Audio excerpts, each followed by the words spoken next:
All right, diving in. Today, it's all about tech and business. Getting ready for that big launch, huh?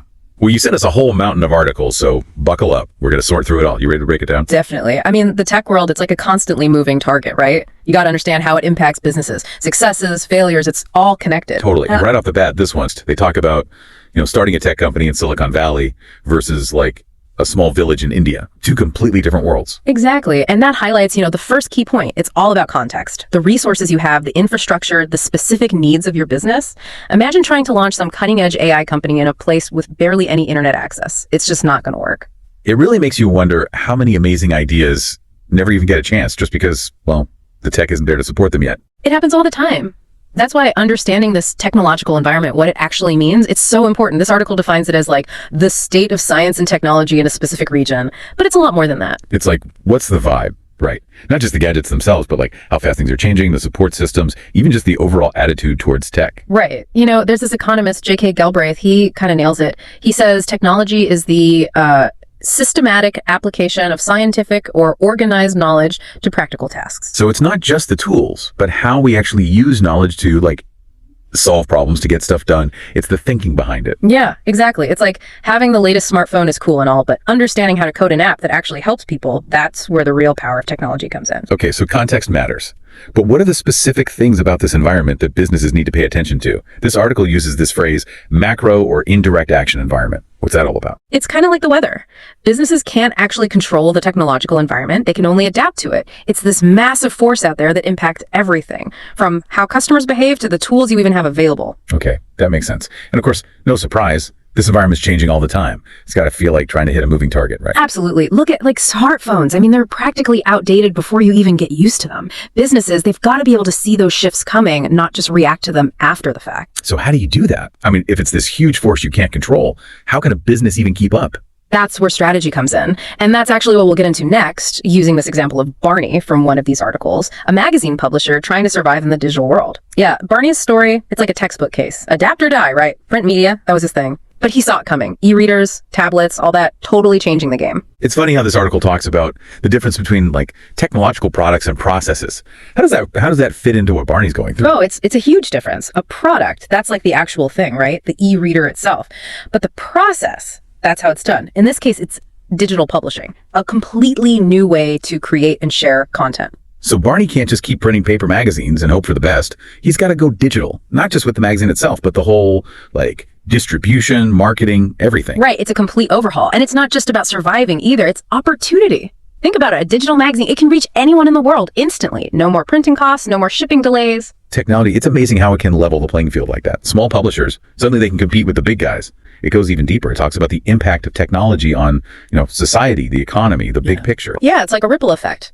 Socially, think about customer expectations. We're used to instant gratification now. Everything needs to be online, seamless, available 24/7. Businesses that can't keep up, they're going to struggle. Oh, I'm totally guilty of that. I've abandoned so many online shopping carts because the website was just too slow or clunky. I mean, patience is a virtue, but not when it comes to technology. And it's not just about speed either. All this interconnectedness, it brings a whole new level of complexity. Data privacy, cybersecurity, those are major issues now for any business operating online. The stakes are higher than ever. Right, it's that double-edged sword. We love the power and the convenience, but there are definitely risks that come with it. And beyond the business world, it's kind of mind-blowing how technology shapes these larger trends. I mean, think about how social media has transformed communication, or how automation is like reshaping the entire job market. These are huge shifts with long-term consequences. Speaking of jobs, this article, it mentions how technology can increase productivity, but also lead to job displacement. That's a tough one to balance, right? It is. Businesses need to be aware of that. Using technology to be more efficient, that's important. But you also got to invest in training, helping your workforce adapt to new roles. Which brings us to this other point about R&D. Companies have to constantly innovate just to stay in the game. Absolutely. If you fall behind in research and development, you're done. Look at companies like Tesla. They're disrupting entire industries by pouring money into cutting-edge tech. They're not just keeping up, they're setting the pace. It's inspiring, but also kind of scary. I can only imagine the pressure to innovate. And this article also talks about how jobs are becoming more specialized and intellectual. That's a key trend. Those repetitive manual tasks are being automated. What we need now is critical thinking, problem solving, creativity, those uniquely human skills that technology can't replace. So education, adaptability, those are more important than ever. We need a workforce that can evolve with technology. Speaking of evolution, this article also mentions the rise and fall of products and organizations because of disruption. That's got to be a tough pill to swallow for some companies. It's the reality of this environment. Think about the music industry. Spotify, streaming services, they totally changed the game. Remember buying CDs? The companies that clung to the old way, well, most of them are gone. And it's happening everywhere. Retail, transportation, even healthcare. Disruption is the name of the game. So how do businesses deal with all this constant change? The article mentions something called technology transfer. Ah, yeah, that's fascinating. It's basically about sharing knowledge, skills, technologies between different groups. Could be across borders, different companies, even just person to person. It's how innovation spreads and benefits everyone. Okay, so how does that actually work? Lots of ways. Foreign investment, that can bring new technologies to a country. Joint ventures, that's where companies combine resources and expertise. Training programs, employing technical experts, those build capacity in specific areas. And then there's things like licensing agreements and turnkey contracts, basically ready-made solutions that can be put in place quickly. It's like a whole toolkit for speeding up progress. But I'm guessing it's not always easy. You're right. Technology transfer, it has its challenges. Some governments might resist change. Maybe they lack resources. There's always the risk of getting stuck with outdated or incompatible technology. And the cost can be a huge barrier, especially for developing countries. So it's not just plug and play. It takes planning, collaboration, really understanding the context. This article touches on another important idea, appropriate technology. What's that all about? Well, it kind of challenges the idea that newer is always better. Appropriate technology is about finding solutions that are tailored to the specific needs and circumstances, of a community or region. So it's not a one size fits all kind of thing. You got to consider the local context, what resources they have, even the culture.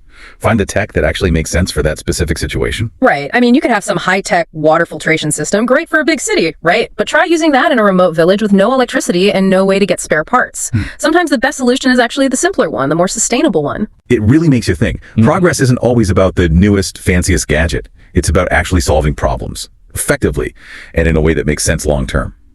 We've seen how tech really impacts everything. So for anyone listening, getting ready to launch their own thing, what are some of the big takeaways? What should they keep in mind? Well, I think the biggest thing is being proactive. Yeah. You can't just sit back and wait for things to happen. Businesses have got to be scanning the horizon, anticipating those trends, putting money into R&D. Be the disruptor, not the disrupted. Yeah. Easier said than done, though. Oh, definitely. But the mindset shift, that's key. Companies got to build a culture of innovation where it's okay to experiment, to adapt, and that kind of ties into another point, lifelong learning. What's in demand today could be gone tomorrow. So got to keep learning, keep those skills sharp, stay ahead of the curve. It's like a subscription to staying relevant. Always got to be updating. Exactly. And one last thing. Technology, it's a tool. It's not inherently good or bad, right? It's all about how we use it. So businesses got to think about the ethics, the impact on their employees, their customers, the world in general. Yeah, for sure. Technology can be amazing. I mean, driving progress, solving huge problems. But if we misuse it, well, that can lead to some unintended consequences. Which takes us right back to where we started. Context is everything. Understanding those nuances, the good and the bad, it's crucial if you want to use technologies successfully and ethically. Totally agree. It's about making smart decisions, not just chasing the latest shiny thing. It's about using technology to build a better future for everyone. This has been a fascinating deep dive into the world of tech and business. From defining what this technological environment even is, to exploring how it impacts businesses like Barney's, we've seen just how powerful technology can be.